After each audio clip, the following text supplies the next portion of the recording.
Ассалаумағалейкум, құрметті достар. Бүгін Найзадай подкаст өкінішке орай қасымызда Михаил Краймер жоқ, бірақ соның өзінде мықты жігіттердің бәрін жинап алдық. Ол Жандарбек, біздің лигамыздың матчмейкері, енді бүткіл елге Наш БС подкастымен танымал Бонжорно. Иә, біздің негізінен шын аты Мохаммед, бірақ Сула деген лақап атымен танымал. Және MMA Global деген парақшаның жетекшісі Мерейбек мен Нұрбек Қарабала сіздермен бірге бүгін көптеген мықты және де маңызды темаларды талқылайтын боламыз. Бекзаттың неге жеңілгені және де алдымызда келатқан 58-ші карттың жауынгерлерін, одан басқа көптеген қызықты темалар болады. Жібере алмаңыздар. Сізден өтінішіміз мына жерде лайк басып, комментаріңізді жазып қойып, немесе біздің парақшамызға жазылып қойсаңыз, және де мына қасымда отырған батырлардың парақшалары шығады, оған да жазылып қойыңыздар. Көп рахмет, ал біз бастаймыз. Кеше ғана керемет UFC-дің кеші өтті. Енді UFC-де ақшта бұл 6-шы күн болып саналса, бізде 7-ші күн болып саналып тұр ғой. Сонда біздің бауырымыз, батырымыз Бекзат Алмахан өзінің өнерін көрсетті. Сула, ең бірінші саған сұрақ қойғым келеді. Жекпе-жекті көріп, қаншалықты сен қанағаттандырдың? Мен былай айтайын. Бекзаттың вообще ММА-ы, Бекзаттың вообще өнері өте жоғары деңгейде, менің ойымша.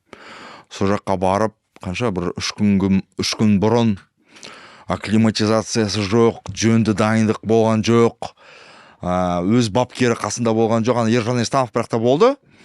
Альхамдулилля, хотя бы Ержан Естанов секундант болып. Бірақ та бапкерісіз, в общем, жаққа бірінші рет өмірінде барып, волнение ештеңке жоқ. Өзі күліп, ойнап дегендей, соған 8 бұрышқа шығып, менің ойымша өте жақсы жекпе-жекті көрсетті. Еще соның қарсыласы, былай алайық, кім? Умар Нурмагомедов. Мықты жауынгер. Қалай болса да 3 раунд бойынша өзін қылғындыртқан жоқ, өзін. И техникалық нокаут ештеңке ондай істеткізбеді. Жекпе-жек барысында кеше ғана подкасттардан көріп жатырмын ғой. Сол кезде айтады дейді, жаңағы Бекзат Алмахан Омарға жайлап сыбырлаған жоқ. Дәл солай айтты. Тұрып сол кезде Омар жоқ. Тұрмай деп айтты. Бірінші раундта конкретно чуть ли нокаутқа кете жаздады. Нереально көтіне отырғызды ғой былай қарағанда. Сондай студент айтқан болатын. Мен осыдан бір 2-3 рет тікелей эфирге шыққан кезде айтқан болатын, ол әрбір жауынгерде, әсіресе жаңа біздің көп сенбеген, Нұрбек Абдрахманов, Эминовпен көрдіңдер жекпе-жекті, көбі сенген жоқ. Жалғас Жұмагулов, тағы да Артем Резиков, Юсуф Раисов, дәл солай осы жерде бір қатты сенбеушілік болды, бірақ біздер не көрдік қорытындысында жекпе-жекте? Біз Алмаханның алға қарай туылысы келгенін көрдік. Омар енді былай шынымен айтқанда, мықты, былай, бірақ Омар орысша айтқанда выживал. Ештеңке істей алмады. И менің ойымша, Нұреке, мен былай айтайын.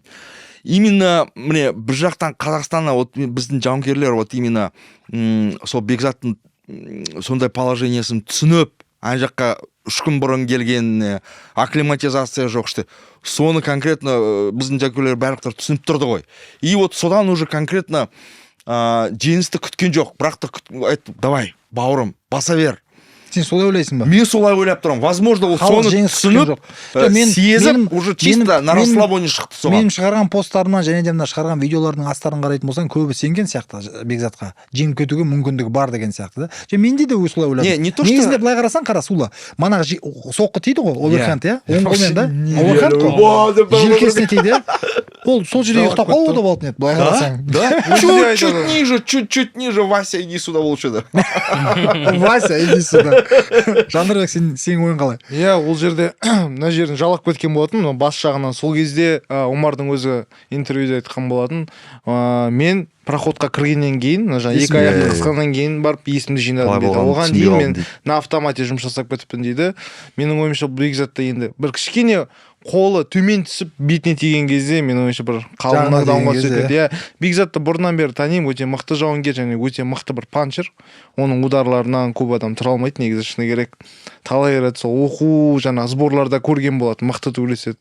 Енді бұл жерде менің ойымша алдағы уақытта контракт беріп тағы да тұрып төбелесетін жауынгерлерге қарсы төбелесетін болса, Бекзат талай әдемі нокауттар жасайды деп ойлаймын UFC-да. Менің ойымша Бекзат өзінің жұмысын жасады. Бүткіл әлемді өзінің атымен таныстырды, туымен, атымен. Мейн картқа кірді ғой, мейн картқа тұрды. Басты жекпе-жектердің бірінің қасында болды. Омар да енді былай қарасаң титулға жақындаған жауынгерлердің бірі ғой. Солардың қатарында қосылып, Бекзаттың кім екенін енді бүткіл Омардың бүткіл жекпе-жектердің бәрі алға қарай жүріп, бәрін жаңа финишке жеткізіп, немесе былай жаңа ұтқаны болса, бұл жерде бір проблеманы байқап қалды ғой. Проблеманы байқап қалса, енді ол проблеманы талқылайтын болады. Значит, біздің Бекзатты, біздің елді, біздің туды талқылайды. Вот мен алдынан бері айтып жүрген сиқырдың бірі, ол осы сиқыр да. Неге десең, әрбір жауынгер өзінің артынан елінің атын, көк туының атын көтереді. Дәл осы сәт болды, жеңілсе де, бірақ ол жеңді. Қалай жеңді? Жеңгенде өзінің біраз еңбегін, елін таныстыру жағынан, өзімен таныстыру жағынан біраз алға қарай қадам басып кетті, 5-6 қадам алға қарай. Мерей, сен сол жекпе-жекті тікелей эфирде көрдің, дұрыс па? Имама пабликтерде біраз контент шығардың, тағы да басқа жерде шығардың. Саған қалай бұл жекпе-жек қалай көрінді? Бұл жекпе-жекте негізі білмеймін. Омарда енді біз көптен білеміз, өте мықты жауынгерлердің бірі. Алайда бұл жекпе-жекте енді бір жағынан былай оценить етіледі, то что психологиялық тұрғыдан ода қатты ашу, ыза немесе қарсыласқа деген ондай сезім болмаған сияқты. Сондықтан менің ойымша Омар өзінің деңгейін толықтай көрсетті деп айта алмаймын. Бекзат мықты әрине, өзіміздің жауынгер, но менің ойымша ол жерде ондай қаттындай енді Омардың осы уақытқа дейін жекпе-жектерін барлығын көрдім, андай прям агрессия не было такого, прям онда агрессия болмады. Сондықтан меніңше енді ол жаңа біріншіден жаңа қазақтарға өзінің құрметін көрсетіп жақсы араласады. Мәселе енді агрессияда емес, бірақ енді жекпе-жек солай көрінді ма, агрессия жоқ болып көрінді ма саған? Бір андай қатты ашу жоқ, не жоқ, сондықтан кішкене андай налайт өтті деді, сондай сияқты өткен сияқты. Бірақ енді Омардың күресінің деңгейі енді оған сөз жоқ, спокойно проходтар жасады, нетті. Бірақ енді Бекзаттың бұл жерде андай астынан тұрып шыққаны вообще таң қалдырды жалпы. Вот сол моментті айтып. Вообще нереальный момент. Екі сәт болды сондай да, бір сәтте ол малта отырғызып, еще прям нереально лақтырып жүрді ғой, астынан шығып. Астынан көтеріп жіберді да тұрып кетті ғой. Ең бастысы негізінде сол да. Что в принципе айтуға болады ма, күресі жақсы деп. Күресі ма? Иә. Что-то непонятный күресі. Жоқ, кімнің, Омардың ба? Иә. Жоқ, әрине бұл жерде мынандай сәтті мен оның алдында да бірнеше рет айттым ғой. Бұл жерде балдардың настроена байланысты да. Бүлдір айтады, бұл мен манағы айтқан нәрселер ғой. Бұны ешкім күрес астынан шыға алмайды деген әңгіме бар ғой. Бекзат соны өзінің жаңағы ол ана жерге барған кезде әрине ол менің ойымша жеңу үшін барған жоқ Бекзат. Менің ойымша маған сөйтіп көрінді. Жеңілу үшін барған жоқ. Ол жерге барып айқай-шу төбелес жасағысы келді да. Төбелескісі келді да, кәдімгі мен саған көрсетемін деген сияқты да. Біздің ауылдың жігіттері қандай болды. Сосын ешқандай жаңағы үстінде контроль, үстіне отырған кезде алады да итер жібереді, тұрып кетеді деген сияқты. 2 рет па сондай сәт болды ғой. Енді әрине методика жағынан қарап былай талқылайтын болсаң, қателер де көп болды. Бірақ осындай жауынгермен осындай деңгейде ешкім сенбеген Бекзатымыз өте әдемі жекпе-жек көрсетті деп ойлаймын. Бұл жерде Бекзат ештеңеден ұтылған жоқ. Менше керемет жекпе-жек көрсетті, мойындау керек. Жаңағыдай аспектілер бар, то что 3 күн бұрын барды, акклиматизация өте алмады, тағы да басқа. Но керемет жекпе-жек болды, бұл жерде ештеңе ұтылған жоқ. Соның қасында Ержан Исламов отырған, менің ойымша өте дұрыс болды. Өте дұрыс болды Ержан Исламов ана жерде отырған. Біріншіден, возможно, кім біледі, енді Данеш Дүнгенбаевқа виза береді ма, бермейді ма? Болашақта береді шығар. Болашақта береді, оны білмейміз. Ержанға вот чисто опытқа өте жақсы дұрыс болды. Вот именно UFC-дің секундант сияқты болу үшін, менің ойымша, прям Ержан дәл түсіп тұр. Так что ол да уже екінші не, который, в принципе, ойламаймыз ол туралы, бірақ шығып тұр. Бірақ там енді тағана не, кім қазір Инстаграмда, допустим, видеолар жүріп жүр ғой, көрдіңіз ба жоқ па? Алджимей Стерлингта уже айтып жатыр, кім Бекзат туралы, Шона Мэйли уже Конор айтты. Барлықтан айтып жатыр, ойбай. Сол айтып жатқан. Айтып жатқанда еще қалай айтып жатыр? Оказывается, Омар Нурмагомедов онша емес. Неге ойлап жүрміз сондай вообще непобедимый боец деп? дебютант, бірақ дебютант та өте жақсы бірінші раундта болған. Және нелер съемкалар нетіп көрсетеді ғой. Реакция қалай қарап атқандар. О деп кетті ғой бірінші раундтан юлар болғанда. Вообще Бекзатқа бірақ та енді міне 3 жекпе-жегі бар. Болашақта. Ең маңызды мәселе бар ғой. Бекзатты кеше мен бір байқаған 3 раунд бойы шаршаған жоқ қой вообще.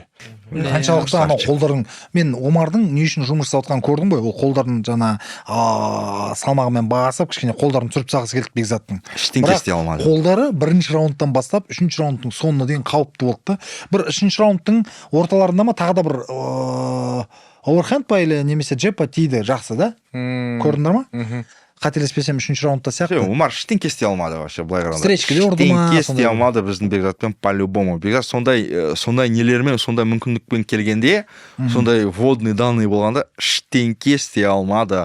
Менің ойымша, былай қазір осы жекпе-жек болмай қаншама сөздер шықты. Ойбай, Омар Нурмагомедов топовый боец. Во-первых, біріншіден топ 15-ке кіреді ме қазір, жоқ па? Кіреді. 13-ші орында 13-ші. Соншама сөздер, соншама әңгіме, анау Омар Нурмагомедов там бытшын шығарады, өлтіреді. Оны неге солай өзімді айтып жүргем соны, шын айтсам. Бірақ та осы жекпе-жектен көрсетілді. Біріншіден біздің Бекзатымыз нереальный красавчик, екіншіден Омар Нурмагомедов прям нереальный красавчик емес. Бекзат деген қасында Бекзат деген аты бар жігіттердің көбі. Мен үш Бекзатты білемін енді. Одан да көп білетін шығармын, бірақ Бекзат Саттарханов, Алла тағала жұмақтың орын берсін, иманды болсын. Үшіншісі Бекзат, екіншісі Бекзат Нұрдәулетов, Жаңаөзеннің әлем чемпионы, 90 килограммда олимпиада қатысты ода? Қатысты, бірінші жекпе-жегінде, бірақ әлем чемпионы. Тарихта қазір көп емес. 91-де одан Ердос Жанабергенов болды. Үшіншісі мына Бекзат Алмахан, үшеуі еліміздің кәдімгідей. Енді кеше UFC-ді қарағанда кәдімгідей марқайып қарады қой. Қолын көтерген жоқ, әңгіме жоқ, бірақ енді айтатын әңгіме болды. Соны айтып тұрмын. Проблема болды Омарда. Вот конкретно Бекзат соны сеніп жүрді. То, что мы жақта ешкім оған ештеңе айтпайды жеңілсең. Соны сеніп на расслабоне шықты. Сонысы жақсы болды. Бірақ та міне келе жатқан болашақта енді 3 жекпе-жегі бар. Уже ондай уже поблажка болмайды Бекзатқа.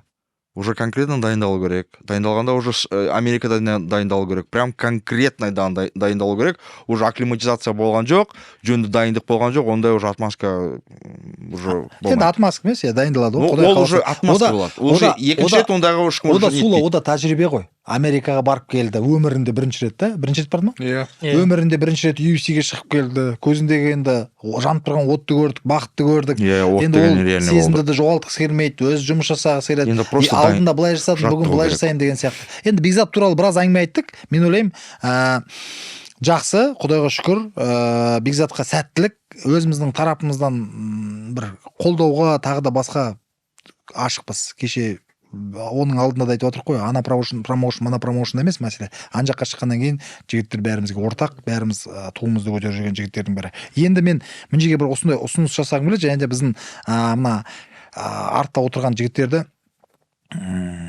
пікірлеріңізді қалдырыңыз сол туралы. Әрбір қазақтың жауынгері туылескен кезде біздер тікелей эфирді шығарып, бірақ енді әрине біздер авторское право мәселесін сақтай отырып, мана жекпе-жекті көрсете алмаймыз. Бірақ жекпе-жекті қарап атқан танымал адамдарды сол жекпе-жек туралы айтып атқан есебінде андасында сол жаңа эфирді көрсетіп, сол жерде жанкүйерлер болып қарап атқан адамдарды көрсетіп, сондай бір әдемі подкаст жазсақ онлайнда. Сіздер қолдайсыздар ма, қолдамайсыздар ма, пікірлеріңізді жазып кетіңіз. Егер қолдайтын болсаңыздар, біздер міндетті түрде өзіміздің YouTube Найза ТВ парақшамызда міндетті түрде жекпе-жек сайын әрбір қазақтың баласы туылескен, Қазақстанның жігіттері туылескен кезде, әрбір жауынгер туылескен кезде соны жасауға тырысамыз. Пікірлеріңізді қалдырыңыздар. Тікелей эфирде Найза 58 турнирі Алматы арена. Баршаларыңызға ассалаумағалейкум! Енді Бекзаттан да басқа біраз жігіттер туылесті ғой, 12 жекпе-жек болды деймін, қателеспесем, иә. Соның арасында Мокаев деген жауынгер. Неге Мокаевты айттым? Алдымызда келатқан 58-ші картта ол жерде Жәнібек Тыныштық деген батырымыз бар, Ақтөбенің еркін күш клубынан. Екеуі бұрын әлем чемпионаты ма?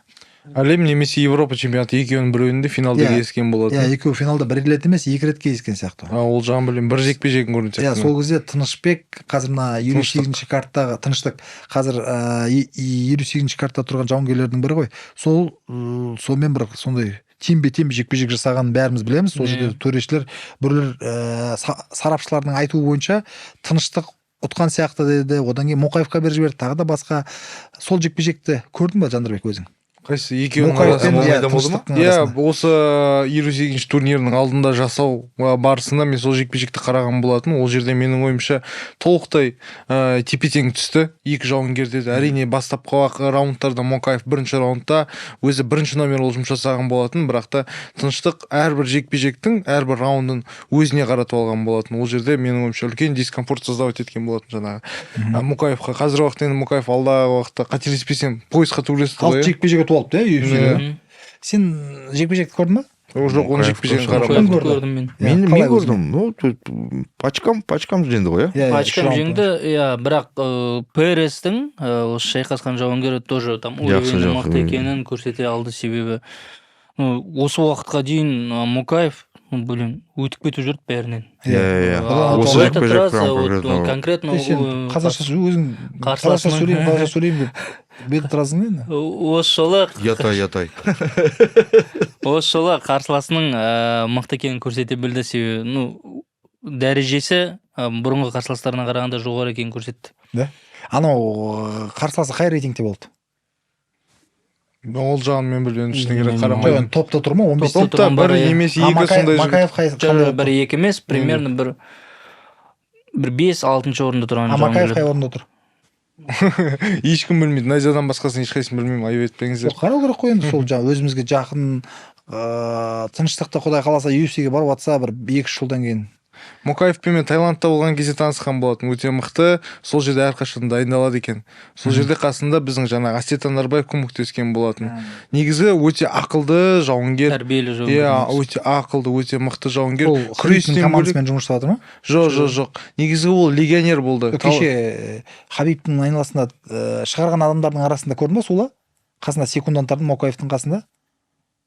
Шын айтсам, Рашид Магомедов па біреу мен уже ол ағасы болып келетін қарағам сияқты. сол Бұрыннан бері ағасы болып келеді ол. мен соны байқап қателестім несінен екен. кейін уже қарамадым жөн. Қараған жоқсың ба? Жөн қараған жоқпын. Тек бір жекпе-жек сонда да, екі жекпе-жек па сонда, қандай тағы да бір қызықты жекпе-жек? Мен енді бәрін қарамадым, тек Бекзатты көрдім болды. Мен де шыны керек қарамадым. Басқа ешіне қараған жоқсыздар ма? Гасанов 4-ші раундта да, по-моему, нокаутқа кетті. Розенстрайктан. Да, главный бой. Я бас жекпе-жек, 4-ші раундта, по-моему, техникалық нокаут, по-моему, кетті. Гасанов ол сол Дағыстан жауынгері. Сосын бір бразилец бар, өте керемет нокаут жасады, тіземен теуіп. Иә, қашып бара жатқан кезінен теупті, иә? Жоқ, конкрет добивание у сетки болды. Қарсылас егетпен түсті. Оливейра деген бразилец. Қосыншы, танымайтын болсаңдар, не керек оны әңгіме айтып. Сол турнирда где-то бір 5-6 нокаут болды. Иә. Прямой Бірінші нокаутта. бойлардың бәрі досрочно бітті. Мына кеше UFC кімнің жекпе-жегін шығарып жатыр да? Кімнің? Азат Мақсумның жекпе-жегін фотоға шығарып, февральдың нокауты деп да? Көрдіңдер ма? Кеше Ай ғана шығарды. ай жекпе-жегі сияқты. Ай жекпе-жегі. Ай нокауты деп да? Иә, типа. Или ай жекпе-жегі да? Ай жекпе-жегі. Ол жерде раундпен ұтты ғой да ол? Төрешілердің шешімімен ұтты ма ана қарсыласы? Иә, Тайсонмен төбелескен жоқ па? Жоқ, Бірінші жекпе-жегін айтып отырсың. Екіншісі. Екінші жекпе-жегін ана шашы битіп келген да? Иә, артында бар. Чарльз Джонсон. үш раундтың қорытындысы бойынша ұтты ғой, иә? Төрешілердің Жоқ, шешімімен. ол жерде ұтылып қалды ғой. Екінші жекпе-жегін ұтылып қалды. Жоқ, сол анау американец па, кім анау? Қарсыласы ма? Чарльз Джонсон. Төрешілердің шешімімен ұтты ғой. Иә. Оны неге шығарып жатыр екен? Ол ай жекпе-жегі деп шығарып жатыр. Ол бонус алды ғой Азат Мақсум. Кеше шығарып жатқан кезде түсінбей қалдым да, бұлар қателесіп Азат пен Бекзатты садастырып алған жоқ па деп ішіме ойлап қалдым да. Оказывается, енді түсіндім, иә. Ағылшынша оқу керек. Проблема. Енді UFC-дің бүткіл кардың бәрін айтып танымасақ та, анау дагестанец мынаны құлатты, ана бразилец мынадан құлап қалды деп айтты ғой әйтеуір, иә. Сондықтан ренжімеңіздер. Ешкім дайын емес бүгін жаңа сол UFC талқылауға. Неге десең, бәріміз Бекзаттың жекпе-жегін көрдік те, одан кейін қалған жекпе-жектерге куә салдық. Ал бұл жерде мен қандай проблема көріп тұрмын, сол да білесің ба? Иә. UFC-дің турнирі аптасына бір рет. болып жатыр енді шамамен Максимум. 42 жоқ максимум болғанда енді одан артық не керек деймін да аптасына бір рет олар кіріп жатыр сондай контентке графикке енді бұрын бізде Гена одан жаңа Шафқат пайда болды одан кейін Алимханұлы сол жігіттер біздерді оятатын ғой таңда бәріміз Америкада болып жатқан жекпе-жектерін түнімен ұйықтамай таңда қарайтын едік дұрыс па или таң атпай ерте тұрып алып воскресенье күні 6-шы күні немесе 7-ші күні енді бұл жерде апта сайын болатын болса қазақтар сол жерге толатын болса ұйқы жоқ екен ғой воскресенье күні бізге күнде аптада соған дайынсыңдар ма достар жеке мен енді өзім дайынмын бірақ енді вообще ұйықтатпайтын болды бұлар воскресеньеде осындайда вообще внимание обращать ететін ба қарашы допустим бір 5-6-7 жыл бұрын да қанша жауынгерлер болды ММА-дің иә қазіргі кезде уже барлықтар вообще демографияға қарасақ қазақтар өсіп жатыр жастар көбейіп жатыр и жастар вот именно ММА-ды жақсы көретін допустим да соған не ететін уже жастар вот конкретно көбейіп жатыр именно жауынгерлер ММА-дің жауынгерлері өте көп болып жатыр соған мен прям нереально радостный. Конечно ал енді ол UFC-ді біраз талқыладық найза туралы айтты сөйлейді иә жоқ найза енді әрине алдымызда 15 наурызда сағат 18:00-де Спорт Плюс және Найза ТВ сайтында Найза 58 атты ивентінің көрсетілімі болады. Ол жерлерде Гасанов, Донченко және де мына тыныштық төлесет, Сухроб бар, Ермахан, Ермахан. Біздің СММщик төлесетін болады. Осы жерде мына Дартимнің СММщигі, оның алдында жана бізде Найзада жүрді. Сондай тарихтарды негізінде өте мен үшін қымбатты. Бала Рауан сияқты ғой. Отырғыш тасып жүреді да, одан кейін ринг анонсер болып кетті. Ермахан СММщик болып жасап жүреді да, гранттан шығады да, оның алдында өз қойды әлем чемпионаттарын бәрін жеңеді, одан кейін осындай кәсіп қойға шығады да, мықты деңгейде жекпе-жек көрсетеді. Сол жекпе-жектер туралы. Енді өтірік алдама қояйық, жекпе-жектердің бәрі өтіп болды, бірақ нәтижелердің қорытындысын сіздерге айтпаймыз, бірақ көрсетілімі 15 наурыз сағат 18:00-де Спорт Плюс Қазақстан телеарнасынан және де Найза ТВ арнасынан көрсетеді. Мен көрген жоқпын, мен білмеймін. Сула білмейді, менен аяқталғандарын. Сула, сенімен әңгімелесе отырып, Гасанов пен Хамидовтың арасындағы жекпе-жекті. Гасановты білесің ғой енді? Найзаның чемпионы 77 кг салмақта. Бұл жекпе-жекте негізінде, мен сіздерге водныйларын айта кетейін, бұл осы жекпе-жекте Самандармен төлесу керек болатын. Самандар не болып қалды оған?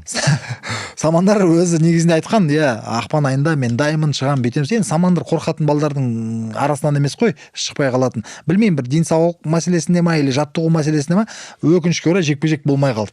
Сол кезде Гасановтың айтқаны маған, Нұрбек, мен дайындалып келдім, маған енді жақсы титулдық жекпе-жек бермесеңдер, бір 3 раундтық жекпе-жек беріңдер, мен төлесіп алайын деп, сол жекпе-жекте кештің бас жекпе-жегі болып шыққан болатын. Сол енді қарсыласы, шынымен айтсам, Хамидов. Осал қарсыласы емес. Өзбекистан. Жақсы қарсылас. 7-2 рекорды, 84-ке дұрыс. Бірақ сен оны танымайсың. Бірақ бұл кеште өте әдемі нәрсе болды. Ол жерге Самандар келді. Сол жерде көрермендер көреді, Самандар мен Гасановтың арасында. В смысле ол келді? Ол жекпе-жекке шыққан жоқ. Жекпе-жектен кейін Стердаунға шықты. Бірақ сол жерде қазір мен айтқым келіп отқан жоқ. Сол жерде мына көрермендер көреді, немен аяқталған ол Стердаун, өте қызықты Стердаун болды. Жақсы бір-біріне керемет лебіздерін. Көзбе-көз айтты ғой бәрін. Бұл жерде Самандардың намысшыл екенін көрдік, себебі бір күн бұрын Гасанов пост салады, то что қайдасың, шықпаймыз ба? Ал жынданып күшіп келеді. Ал еще біраз, жоқ, ол біраз типа қайда жүрсің, сен айттың, шықпа, типа қорқып атсың менен дегендей сөйтіп келтірді ғой да. Дословно білесің бе не айтқанын? Дословно білмеймін. Гасанов бір интервьюда, кімнің интервьюсында? Спорт қорда. спорт қорда интервьюсында ол типа мені шақырды ғой деп ақпан айына деп енді қайда жүр деп өзін тіл тигізді анаған. Енді шынымен айтқанда ол реально шақырды ма соны? иә, Өзбекстанда ол кімді Бахромжомды жеңгеннен кейін Машрап Фархатжомды жеңгеннен кейін айтты ғой, мен февральда дайынмын, давай кел Гасан, бүйтем сөйтем деп. Одан кейін жаңа Гасанов айтады, қайдасың дейді, мен келдім Қазақстанға, қайдасың дейді. Анау Астанада сол түні Нұрбек аға мен шүкірем деді ғой. Нұрбек аға шүкір. Соның екеуінің кейіскенінің қорытындысын Құдай қаласа сол жерде көресіңдер, өте қызықты болды. Келесі жекпе-жекке көшейік, ол Донченко. Подождите, келесі жекпе-жек. Давайте еще кішкене сөйлесейік. Почему мен неге вообще басын тартты сол жекпе-жегінен? Сіз матчмейкер боласыз ғой. Мен саған айтып отырмын ғой, или жарақат алды, или айтқан жоқ па сен? Как это? Что значит? Записки от папы, мамы не канают. Конкретно бірдеме айту керек қой. Не это конкретно? Шыны керек, физикалық тұрғыда дайын десек болды. Өйткені оның салмағы өте көп болды, салмағы түспей, кішкене ауырып қалған. Жаңа жылдан кейін это нереальный косяк мынау. Что значит салмақ деді алмадым? Жаңа жылдан кейін ауырған, сосын салмақ түспей қалды. Айтады, мен бірақ наурыз айында дайын боламын деді. Онымен үйтіп жүріп, сосын шықпай қалды ғой жекпе-жекке. Вообще мне осындай осы самандардың хейтерісің ғой, айтшы не болды? Хейтер емес, сен жанкерсің ба? Ал енді онда сулың алдында қорға самандар сенің. Не, просто нереально проблема ғой вообще. Сул айтып тұр ғой, типа дисциплинированный емес, қорқады шығуға, анау сен не деп жауап бере аласың? Өмірінде әртүрлі жағдай болады, ауырып қалды деп айтып отыр ғой матчмейкер, значит, ауырып қалды ол деген.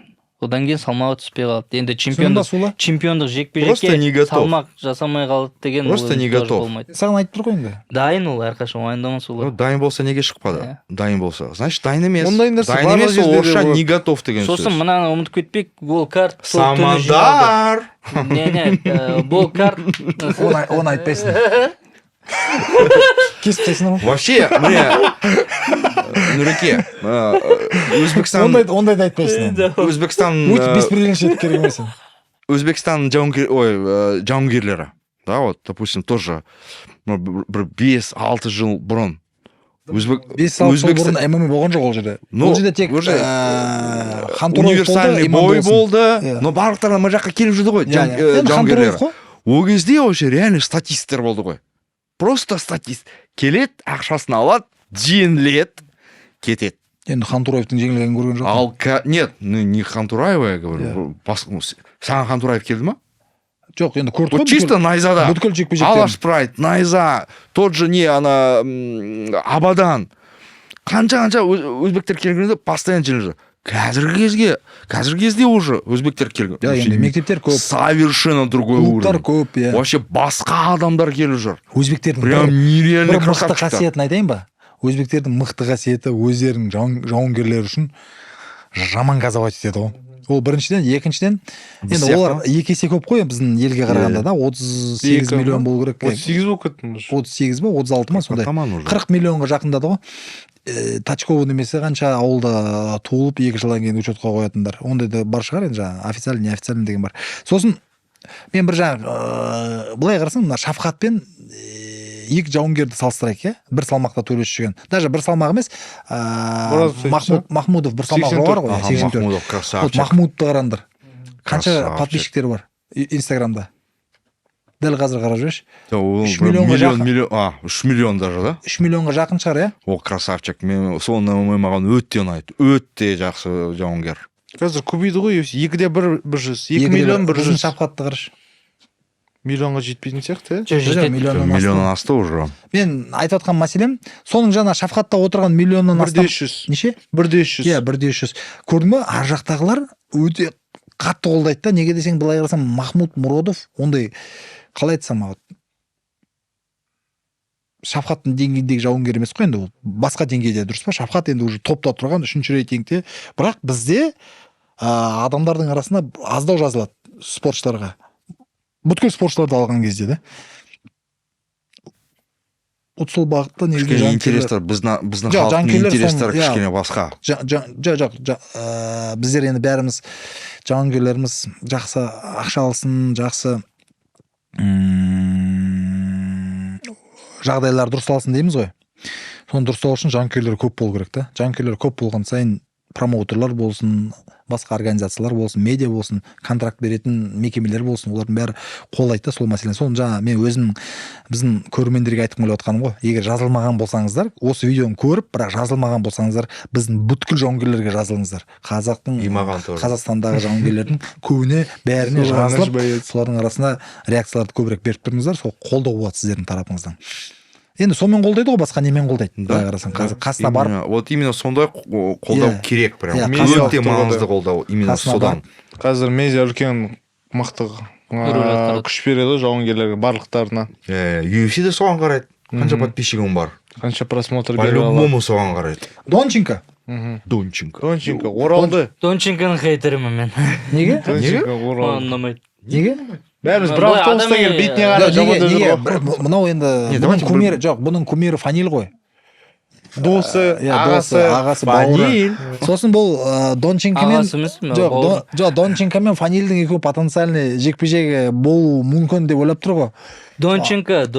Нереально, кстати, фанат Фаниль. Маған звондап ұрысып жүреді. Неге Фанильге неге далайды? Жақсы ғой, фанат боласың. Звондап айтады ұрсақ маған конкретно.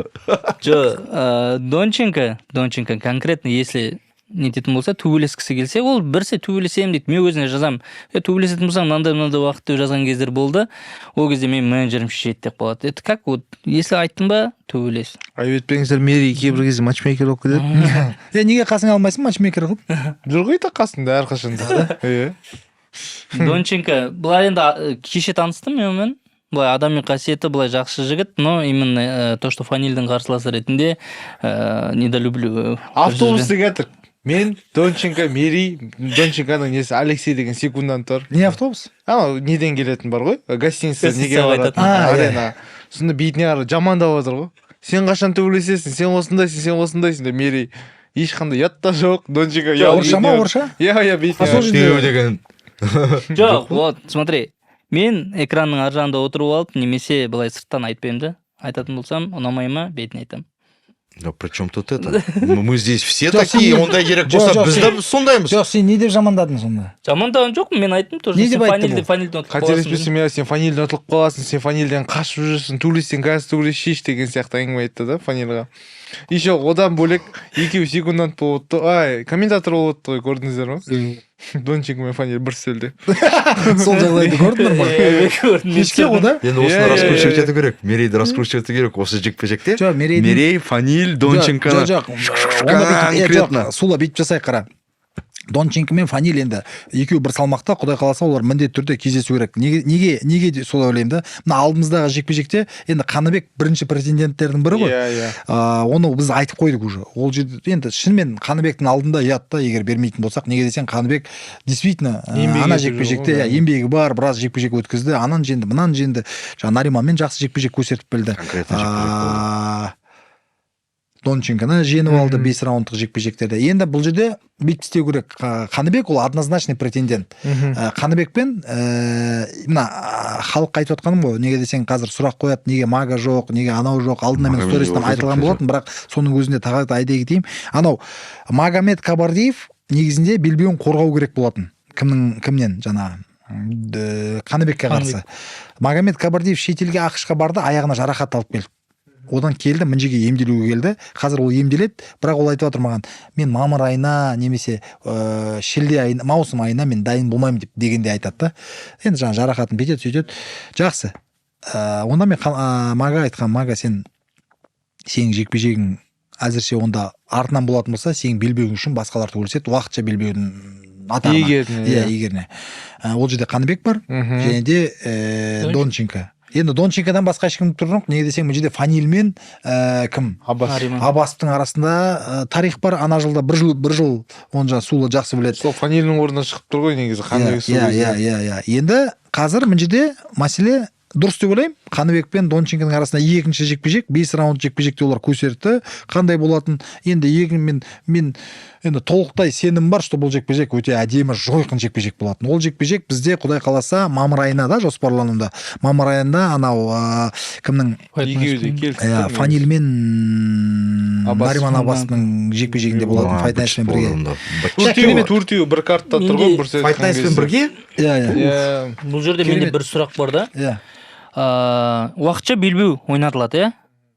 Уақытша белбеуді одан кейін ол чемпионмен шығу керек қой, егер, иә? Егер Донченко ұтқан жағдайда мен Донченкоға сұрақ қойдым, сен Магомен төбелесесің бе? Мен төбелеспеймін дейді. Неге?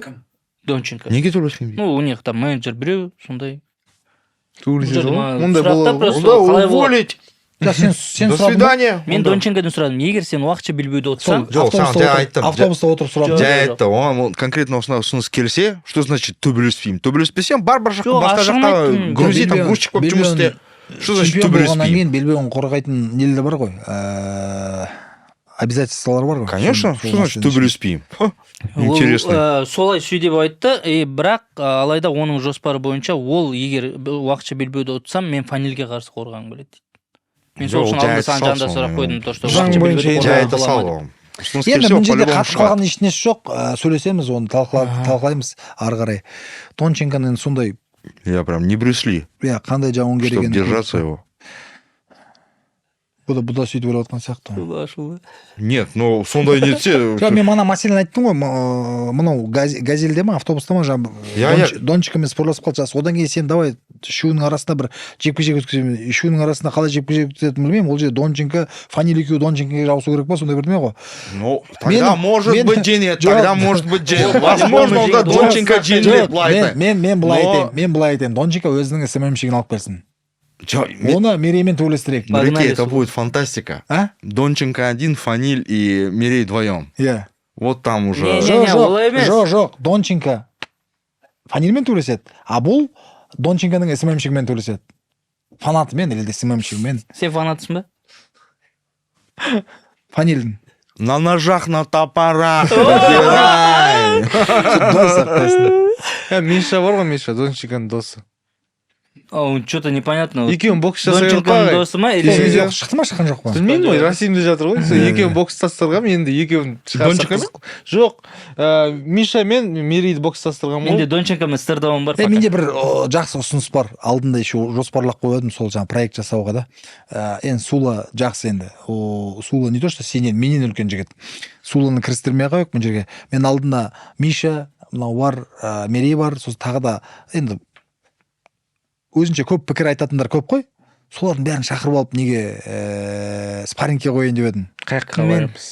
Любой залға, Сақ бар, Дартим бар, тағы да басқа. Сосын жаттығу Иә, жасайды. иә. Жоқ, бірінші жаттығу жасайды. Бір-бірімен спарринг, жауынгерлермен емес, бір-бірімен спарринг. И жақсы контент болады деп ойлаймын Бұл да. жерде ол не береді бізге? Лучше жауынгерлермен спарринг. Ақша береміз сіздерге. Жауынгерлермен спарринг жасайсың ба? Лучше. Неге? Өліп қаласың ғой, Көп Мерей. зат ұтамын, чем былай танымайтын адамдармен төбелескенше. Жауынгерлер қанша Мындай төлейсіңдер бесник сенен 10 есе танымал. Я думаю, ештеңе бермейді деп ойлаймын мен. Мен танымайтын. Лучше боец деп. Жауынгерлер ондай Мынау саған кесіп KPI салуға ма, бермейді. Шу отыр деп как будто. Бола ма олай? Мүмкіндік бар ма? Сөйтіп жасаңдар құрсын. Адам ұялып тұр.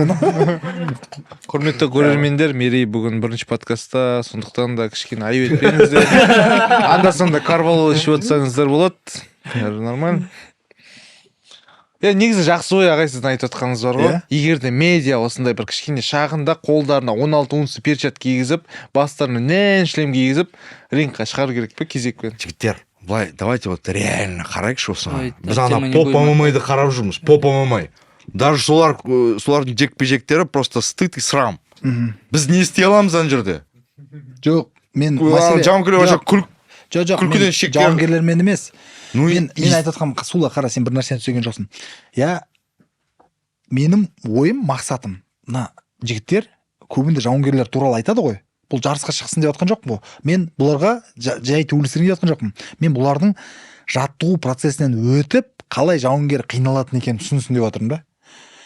Көбінде мен байқаймын да, көбінде жаңағы мына жігіттер бар, пікірлерін айтады ғой.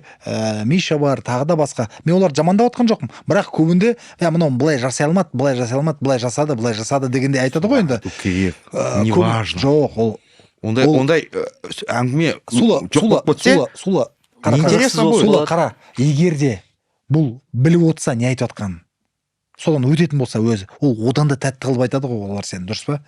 Солай ма? Келіспеймін оған, келіспеймін. айта алмай қала ма? Айта алмай қалады деп қорқып Не отырсың то, ба? что айта алмай қалады. Вот Айтқысы именно келмейді. қызық. Вот пускай лучше ол қателеседі. Қателесіп айтсын. Зато это прикольно выглядит. Тікелей эфирде Найза 58 турнирі Алматы арена. Баршаларыңызға ассалаумағалейкум. Шоу ғой. Бұл мынаның бәрі шоу. Жоқ. Ал допустим, жаттығуын допустим, бір жекпе-жегін өткізсе, это вообще стыд и срам будет соған қарауға. Мен өзім де білемін, это будет стыд и срам. Неге? Ну просто бәрі познается в сравнении. Жауынгерлерге қарайықшы, UFC-ді қараймыз, Найзаны қараймыз. ол найзада Жай болмайды поп ММА, жай поп ММА-ды спортзалда қараймыз. жаттығу. Даже это кому это нужно, этот жаттығу? Мы Журналист журналисты. сен болмайсың сен. Жоқ, мен түсем, мы журналисты, біз блогерлар. Мы должны издалека говорить: алло, қайдасың, Вася, не істеватсың дегендей. И Хорошо же все. будет, если вы будете говорить и понимать, что говорите. қолға отыр. Не обязательно. Болмаса Осыны бесінші конкретно. ұйымдастырамын, Онда, десе допустим, де былай айтайықшы. көресіздер. Қанша вообще, в принципе, блогер, журналисттер білесің, нереально популярныйлар да, которые бывший спортсмен. Мен просто қара. Ондайлар жоқ. Жоқ. Блогер, Солар. журналистика нормально сөйлеу, должен уметь разговаривать жөндеп. Жөн сөздерді айтып, түртіп жіберіп. Сол кезде ана Оны, жаттығу арқылы вот это, а если анжерге басына барса, перчаткамен удар теген. басы уже сен олай сөйлей алмайсың. сөйлемей Все, қалады, там бошку отбили ему. Жоқ, бастан ұрмайтын пробитый. қалсақ. Какая разница? Панкратионның бір түрі бар ғой, ана қалай, традишн ба? Традишн сияқты. Жақсы, бәрі қалсын ойын. Келесі жекпе-жекке көшейік.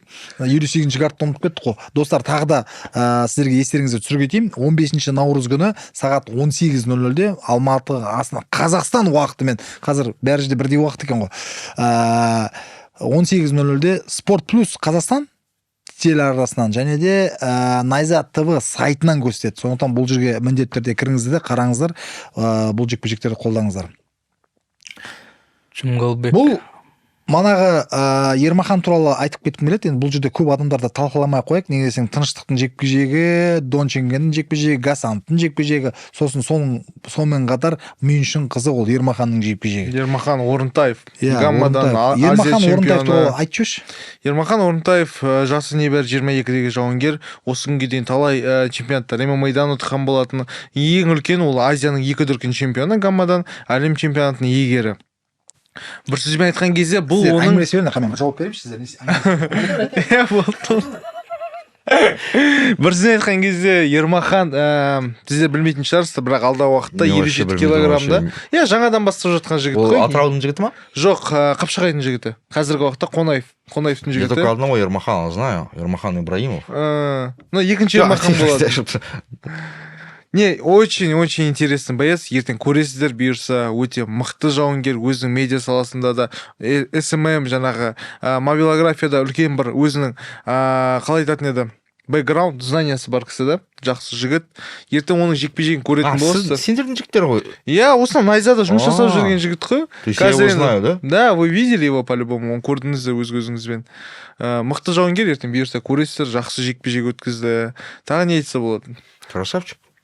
Да, красавчик деген осылай не айтса. Сухроб Рахимбеков. Да. Осы туралы.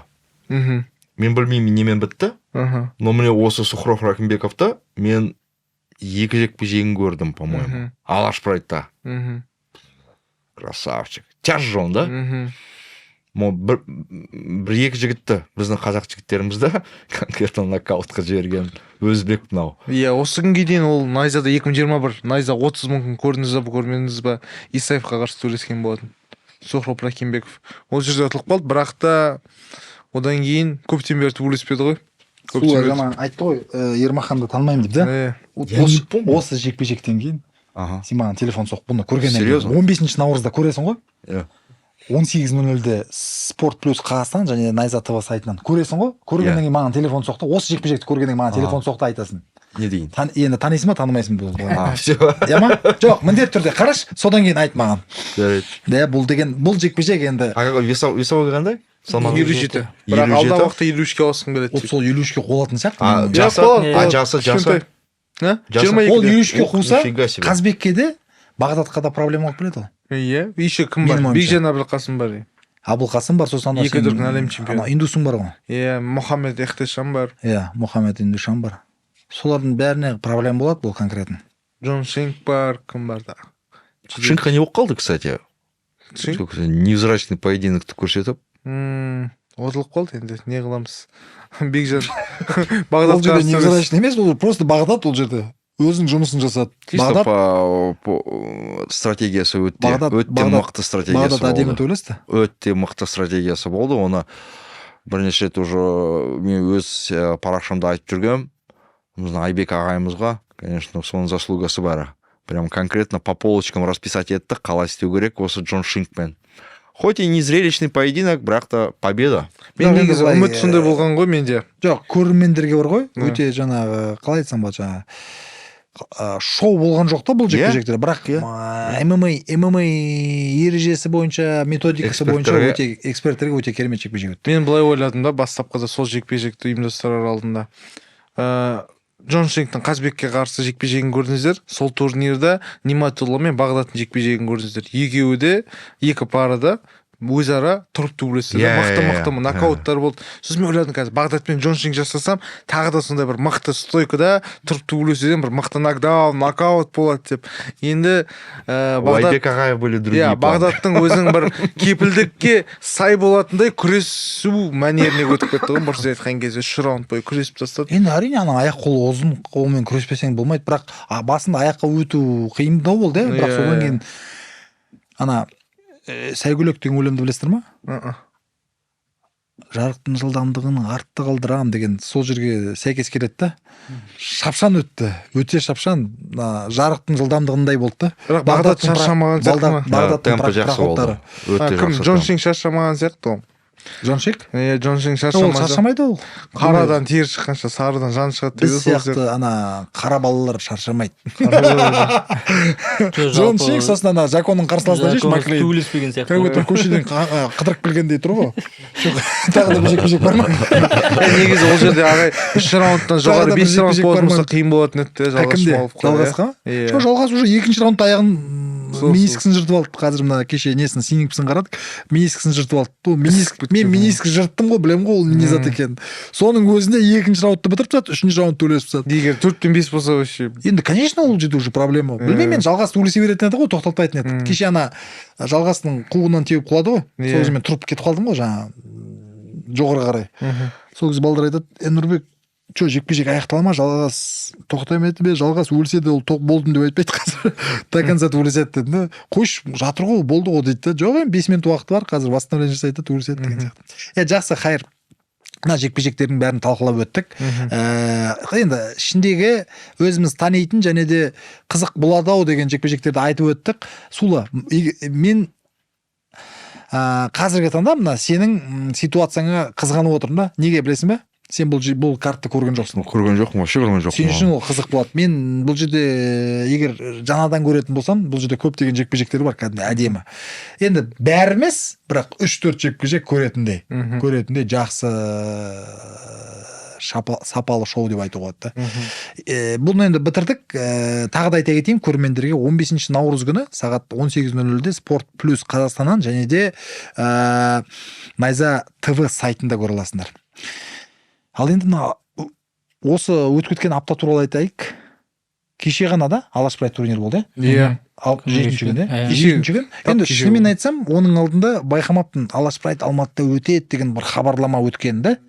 Мен де байқаған жоқпын. Шоу түрде тез өткізген сияқты болды мен үшін. Иә, еще кейбір жекпе-жектер сол турнир кезінде де болмай қалды, өзгерістер болып қалды. Жақсы енді хайыр, организаторлардың несі ғой, өзімізде талай сондай темалар болады. Жалпы ММА-ге сол кешке барған Жандарбек сені білем, және де Мерей сен бардың. Асула сен неге бармай қалдың?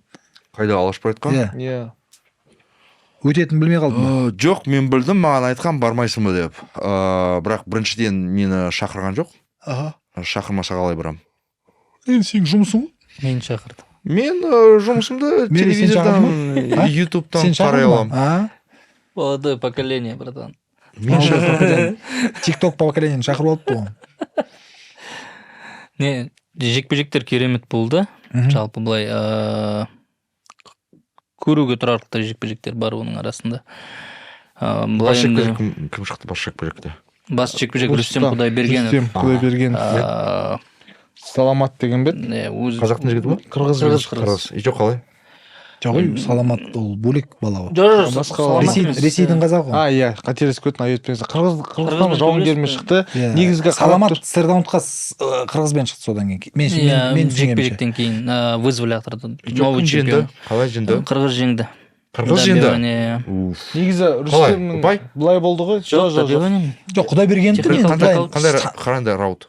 Үшінші раунд. Мен көрдім сол жекпе-жек, сен көрмедің ғой? Көрдім. Жоқ, сен дейтін өз көзімен. Кімнен сұрайын? Былай Мен тыңдаңыз, сізге қызық болады.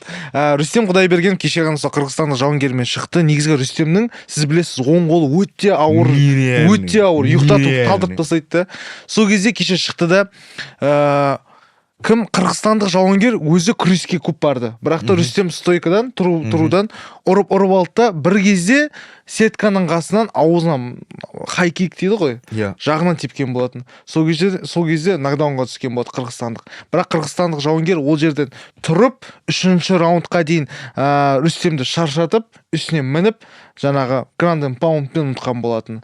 Өте шаршап қалды, Рүстемге өте қатты қиын болды, өйткені қарсыласы физикалық тұрғыда өте мықты жауынгер болды. Қарсыласы физикалық тұрғыдан мықты бәрі болса сондай. да, жоқ, мықты болған жағдайда да қарсыласы өзі айтты, жекпе-жекте мен бұл бойда рисковать еттім, себебі 3 килограмм перевес болды Рүстемде. Кімде? Рүстемде. Рүстем туралы көп естимін соңғы кезде. Былай енді жаңалықтарда анамда көремін. Гладиатор клубы. Тараз, иә. Бекзат Алмаханов Тараздікі да? Дархан, енді көптен бері қазір соңғы уақытта Алматыда тұрады. Негізі қателес солай шығар. Қазір надо вспомнить қазақша Дарханның өкілі. О, вспомнил. Иә, Дарханның. 7 бойдың 6-ауы нокаут па? Кім Дарханның өкілі? Клуб па? Жоқ, бапкер Дархан. Так, фамилиясын, короче, қазір есімде жоқ, бірақ та жақсы жігіт. Алаш Прайдтың бұрынғы кезде вообще Алаш Прайдта конкретно өзі ударник. Иә. Өзі ударник, 5 секунд жесткий тоқтатқан ударник. видеосын көрген шығарсыз Дарханның, иә? Это вот сол кезде мен как раз вообще өзін емді. Соңғы бойы болған сол Дархан Шымкентте қалай еді, қазақ батырлары деген турнирлары болған Алаш Прайдтың. Мен сол кезде ең бірінші выпустым, наш боец сонда шықты. Ол қанша 7-8 жыл бұрын, 9 жыл бұрын. Құдайбергенов па? Жоқ, клуб туралы ма? Соның бапкері Дархан. Көптеген жаңағы шымырды шығарып жүрген кісі. Содан кейін кім бар еді? Бізге найза келіп жүрді. Гладиаторды білем ғой. Это Ермек, Тлов, Женя Гимбердиев, все одна бригада. Иә. Сосын Саламат кіммен қарсы төрешсе, Дагестандық бір мықты жауынгерге қарсы төрешсе. Сразу ұрады теуіп болады. Иә. Ол жерде жасы үлкендеу, есімін ұмытып қалып тұрмын, айтпеңіздер. Кеше ғана Саламат сол өнер көрсеткен болатын. Бірінші раундтың 1,5 минутында артқа аяқпен айналып теуіп, жаңағы қалың ұйқыға жіберген болатын өзінің қарсыласы. Иә. Ана жігіт проходқа кірем деген кезде айналып тіпті тұқ қылады. Кеше кім? Бәсе, мен Мишаның несінен көрдім, подкастынан, отрывогінен. Миша, анау кім? Саламат да? Иә, Саламат жаңа Мигранның Жасиктің екеуінің жекпе-жегін салыстырды да. Иә, дәл солай. Дұрыс айтасыз, дәл солай болды. Мигран мен Жасұлан Акимжанның нокаутындағыдай тап солай қайталады. Арменда, да? Иә, тап солай болды кешеде. Дартимнен князь Яконов шықты. Сол жекпе-жекте өте керемет жекпе-жек. Мигран, армен емес. Армен ба? Мен білмеймін, мен түсінікті, армян дедім, армян. Болды. Солай кеше ғана қателеспесем 13 жекпе-жек өтті. 13 жекпе-жек, көбісі енді Қырғызстан, Қазақстан, Өзбекстан жауынгерлері. Бір сөз айтқан кезде. Құдайбергеновтың бірінші жеңілісі ма? Жоқ. Оның алдында қателеспесем Орал FC-де ұтылды. Нелері бар. Иә. 7-3 Брейвте да бар. 7-4 болған сияқты. 7-4 па? 5-ші жеңілісі бұл деген шатаспасам. Рубака, чистый рубака. Сол вообще на юге все рубаки. Иә, бірақ қайтпайды. Асет Анарбаев туралы айттық па біздер? Оның алдында айтылмаған сияқты, үндемей өтіп кетті. Асет Анарбаев One FC-де кім көрді жекпе-жегін? Мен көрдім, барлықтары көрді. Сен көрмеген сияқтысың да? Сол не айта аласың? Әзерде 3 раундты, в общем, шыдады қашан өтеді деп, сол 3 раунд. Бірнеше рет болды уже конкретно технический нокаутқа кетемін деген сондай. Проблема да, вот мен байқадым, мына жауынгерлер ұзақ простойлардан кейін ана шетелдің лигасына барып опына келу қиын. Көбіне қиын да. былай қарасаң физикалық тұрғыда мощный болған сияқты да кім. Әсет, Сонда вообще мен таңғалдым ең бірінші вообще уже я вспомнил осы жекпе-жекте. Ең главный проблема сол жерде Әсеттің менің ойымша не болды. Вот ол сол жекпе-жекке шықты, вообще қарсыласы Дағыстанның жігіті да, по-моему. Беларусьтың атынан шығады. Иә, солақай, өзі солақай сол Дағыстан. И сонда Әсет шығып жатыр, как будто бы жаңа ғана түсініп тұр, мынау солақай екенін. Вообще как будто білмейді солақаймен қалай жекпе-жек өткізу керек екенін. Вообще как будто Тактикалық жағынан дайындалып болмаған. абсолютно ештеңке болған жоқ ол туралы. Оның алдында кімнің жаңағы Бекзат, Әсеттің бапкері Бекзат Жалал деген болды ғой. Қазір ол бапкер емес, басқа өзі басқа Ошол жерде. кетіп қалды. Бека, салам алейкум. Енді ода да бір хайыр бар шығар, бірақ дегенмен жаңа қазір бір Бекзатты бүйтіп қарап жүрген, ұстап жүрген бапкер жоқ деймін, қасында өзі құрдастар Әсет. Иә, ол өзі жүр. Жеке өзі. Сол бекер кетті сол Бекзаттың мен. Енді бір команда қосылу керек қой, Дартим ба или Төбет па, тағы да басқа бір команда қосылып, сол жерде жаттығу процесін өту керек. Неге десе мен қазір осындай бір жақсы тенденция байқап жатырмын да. Санжар Адилов Төбетте жүр. Таскет Төбетте жүр. Жоқ, мәселе енді Төбетте емес, Жалпы негізгі командаға кіріп алды. Біздің чемпион Диас Еренгаипов еркін күште жүр. Иә. Илдар Құдайбергенов еркін күште жүрді. Жалғыз Сол жердің баласы емес. Жалғыз ештеңке істей Дартимда алмайсың. енді Асу бар, әлі міндетті түрде. Одан жаңа жақында қосылғандар кімдер бар? Мына кеше Алашбайтты айтпақшы, Дартимнің баласы төрешті Князь деген. Князь Яканов Дартимге келді. Бір рет найзада жекпе-жек өткізді. Иә, 60 килограммда кімді болды ғой ана? Осы Талдықорғанның Қазақ баласы. жауынгері, Жаңа. елдермен төбелескен атын қалды менде. Қара торы бала атын қалатын. Сол жігіт ұтып алды, оның алдында еще нелерге шықты, Бушидо ма бір жерлерде төбелесті. Сол жігіт. Сөйтіп қосылып жатыр жігіттер. Негізінде иә, қазір енді Құдайға шүкір командалар көбейіп жатыр ғой.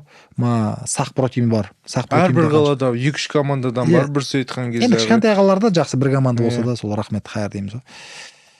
Сөйту керек, мына жауынгерлерге айтатын жақсы бір мәселе, жаңа өзінің командаңды сатып кеттің, өңіріңді сатып кеттім дегенде мықтылардың қастарына барып үйреніп алып спарринг партнерлер өзі толып жатыр. Неге десең, дайындалу процесі, о да бір үлкен процесс та. Ішінде тек қана күнде раз-два ұрып дайындалу емес, ішінде жаңағы физикалық дайындалу бар, фармакология бар, одан кейін физподготовка, жаңа еркін күрес бөлек, грэплинг бөлек, соққы әдістері бөлек деген сияқты. Одан жаңа PR бар, менеджмент бар, тағы да басқа, маркетинг бар, тағы да басқа, сол заттардың бәріне үйренгілерің келсе, командаға кіріп, команданы сөйтіп дұрыс. Кеше ғана Төбеттің сөйлескен кезде қазір олар басқа залға көшті, Төбеттің балалары. Бірақ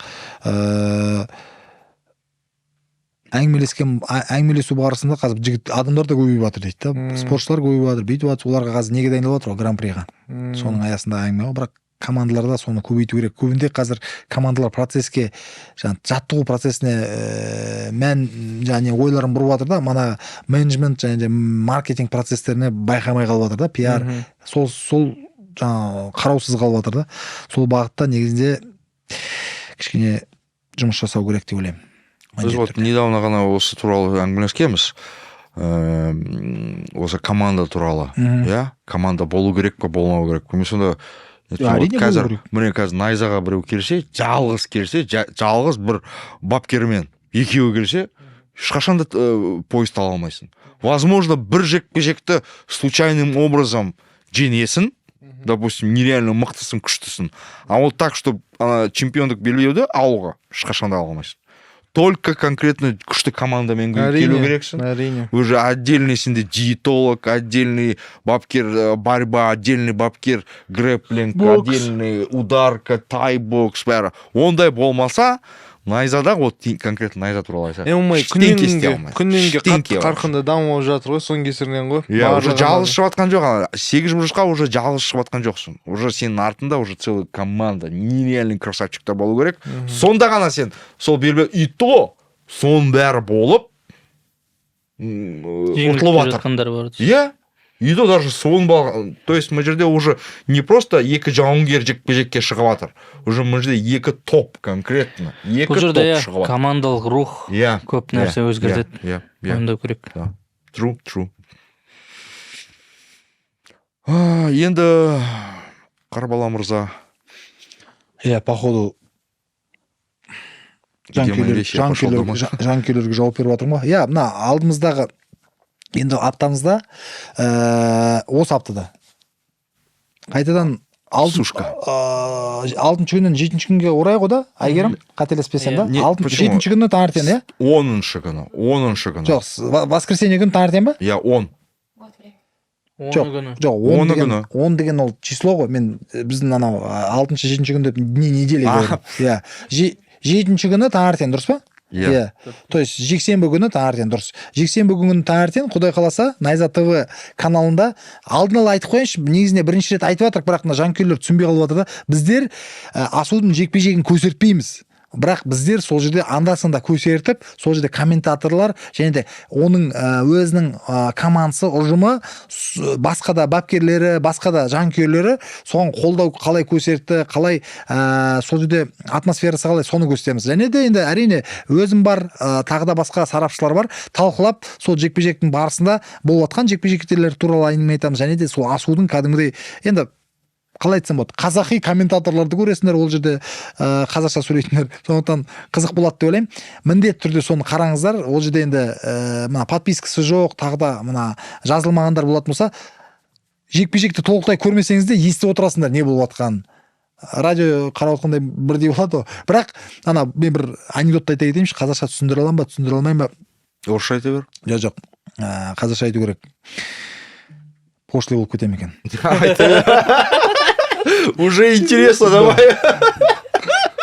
Бір адам публичный домға келеді. Публичный дом деген білесіңдер, он зат екен, иә. Соған келді дейді да. И бағалар тұр дейді да, пресс-курант. Иә. Содан жаңағы енді маған нәрсені айтпай ақ қойшы. Осы нәрсені жасау дейді. Осы нәрсені жасау. Қандай нәрсені айтсайшы енді? Осы нәрсені жасау 20 евро деп жазып тұр дейді да. Аха. Екінші тұр дейді да. Жоқ, қарашы. Осы нәрсені жасап атқан адамдарға қарау дейді. Аха. Ол 50 евро дейді да. Жасау 20 евро, қарау 50 евро дейді да. Ал енді осы нәрсені жасап атқан адамдарға қарап отырған адамдарды көру дейді, 100 евро дейді да. Пресс-куранттарды байқадың ба? Сол сияқты енді кешіріңдер, бірақ дегенмен сол анекдотты айту мәжбүр болдым да. Я просто представил. Смотреть на тех, кто это делает, дороже, чем смотреть на... Ладно. Короче, енді бұл анекдот действительно бар анекдот, мен өзім көрдім, сондықтан айтып жатқаным ғой. Сондықтан достар, 7-ші күні, Құдай қаласа, жексенбі күні, яғни 10 наурыз. 10 наурыз күні сағат 4-те Сулада өзің презентация жазып. Сен боласың ба сол біз мына жерде подкаст тікелей эфирде? Неге болмайсың? Мен потому что өз тікелей эфирім болады менде. Сен тікелей эфирлерің оныкі енді заңсыз, сразу айтайын, сосын мен көп айта алмаймын. Они жарнама қылып жіберетін. Мы очень плохие парни. Мы ходим по краю, мы. Все. Тебе простительно, брат. Сол Асудың жекпе-жегін көретін боламыз, Құдай қаласа. Мен сосын тағы да бір нәрсені айта кетейін. Осы подкастты жазып отырып, жаңа бастамасын жазайын деп, енді камераны қосып отқан кезде осы жерде жер сілкінісі болды. Жер сілкінісі болды, өте қатты шайқады. Жаңа біреулер 5-те 3 балл деп айтып жатыр ғой. Бірақ енді Құдайға шүкір, бәріміз ұжымымызбен шығып, далада бір 150 адам болып тұрдық. Қайтадан кірдік, осы подкаст түсірдік. Алла тағала елімізге тыныштық берсін. Еліміз аман, жұртымыз тыныш. Ешқандай жер сілкінісі, тағы да басқа нәрселер болмасын, еліміз мықты болсын. Әрқайсымыз сол еліміздің үлесіне, еліміздің көркеюіне үлесін қосып, патриот болып, елімізді сүйейік. Амин. Әнұранымызды сүйейік, бір-бірімізді жақсы қарым-қатынастай болайық, жамандамайық, бірге болайық. Еліміз мықты болады. Все, да? Енді жер сілкінісінен кейін сондай бір ойлар келді да басыма. Неге десең, әрбір адам өзінің жаңа отбасын ойлайды, тағы да басқа бірдеңе ойлайтын болсаң, біздер енді тек қана өзіміздің қалтамызға жұмыс жасап жүрген ешнеміз жоқ. Ел үшін, жер үшін жұмыс жасағымыз келеді, дұрыс па? Әрбір адам, әрбір еркек сондай болу керек деп ойлаймын. Сондықтан еліміз тыныш болсын. Мына жерде мына музыка кету керек, қазаққа қызмет етпей қоймаймын деген. О да бар. Болды, рахмет. Баршаларыңызға ассалаумағалейкум, жазылып қойыңыздар біздерге. Fight Nights пен Найза қалып кетті. Ол туралы айтамыз ғой келесі апталарда, уақыт бар.